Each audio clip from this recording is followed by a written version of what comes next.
Assalamualaikum warahmatullahi wabarakatuh.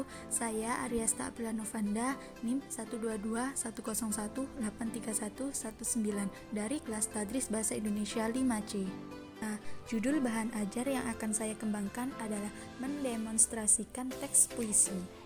Keunggulan dari bahan ajar ini yang pertama adalah bahan ajar lebih jelas dan mudah dipahami oleh peserta didik. Yang kedua, pembelajaran lebih bervariasi. Yang ketiga, dapat menarik perhatian peserta didik. Yang keempat, dapat mengatasi keterbatasan ruang dan waktu. Yang terakhir, materi dapat dilihat sewaktu-waktu. Bentuk bahan ajar yang akan saya kembangkan berupa audiovisual. Pengertian puisi. Puisi adalah suatu karya sastra berupa ungkapan isi hati penulis di mana di dalamnya ada irama, lirik, rima, dan ritme pada setiap barisnya, dikemas dalam bahasa yang imajinatif dan disusun dengan kata yang padat dan penuh makna. Pengertian puisi menurut para ahli. Menurut H.P. Jassin, puisi adalah suatu karya sastra yang diucapkan dengan sebuah perasaan yang di dalamnya mengandung suatu pikiran-pikiran dan sebuah tanggapan-tanggapan. Menurut Sumardi, puisi adalah karya sastra dengan bahasa dipadatkan, dipersingkat, dan diberi irama dengan bunyi yang padu dan kata-kata bermakna kiasan. Menurut James Rivers, puisi merupakan ungkapan bahasa yang penuh dengan kaya akan daya pikat. Menurut Herman Waluyo, puisi adalah suatu karya sastra yang mengungkapkan pikiran dan perasaan penyair secara imajinatif dan disusun dengan memfokuskan semua kekuatan bahasa dalam sebuah struktur fisik dan struktur batinnya. Kemudian struktur puisi. Struktur puisi ada dua bagian. Yang pertama, struktur fisik puisi, yang di dalamnya ada tipografi, majas, kata konkret, imaji atau citraan, dan rima atau irama. Yang kedua, ada struktur batin puisi. Yang pertama, diksi tema atau makna, nada, amanat, dan perasaan. Ciri-ciri kebahasaan puisi. Yang pertama, pemadatan bahasa. Yang kedua, pemilihan kata khas. Yang ketiga, kata konkret. Yang keempat, pengimajian. Yang kelima, irama atau ritme. Yang terakhir ada tipografi.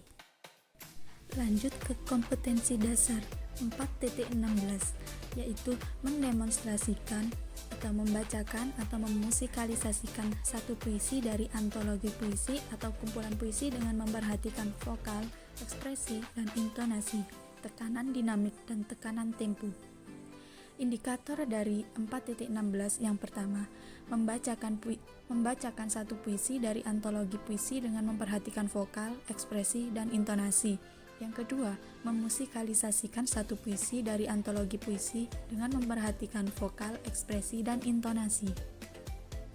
Kegiatan dari KD 4.16 yang pertama adalah mempelajari bagaimana membacakan dan memusikalisasikan puisi dengan memperhatikan vokal, ekspresi, dan intonasi.